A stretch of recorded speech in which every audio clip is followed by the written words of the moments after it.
stressed out, and our productivity goes down. And that's the time you need some time for yourselves. So it's good. One of the good ways of having a me time is to take a vacation.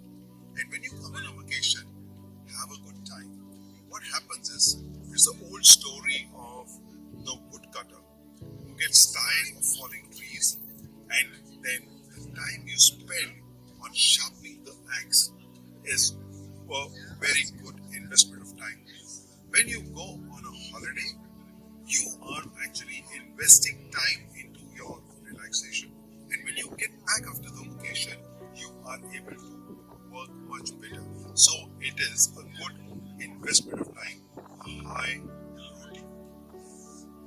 I have taken this holiday, and while I'm on a holiday and I'm enjoying myself, there are areas where we waste time. For example, yesterday we traveled from Cairo to Alexandria. Now, it is a 3.5 hours journey. No matter what you do, some people went off to sleep, some people on their bodies, and it's a very, very monotonous straight road in the deserts with no scenic beauty, nothing to watch around. What do? So that's the time I did a video on time wasters, and I said, let's identify which are the areas of my life when I waste time, and can I put that time to useful purpose. So yesterday I did a lot of that.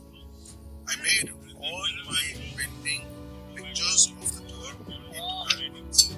I did a lot of screening, selecting, and making my albums. I made a video for all of you for time testing, time wasters, and now I'm using this time because I won't come back to Egypt so easily.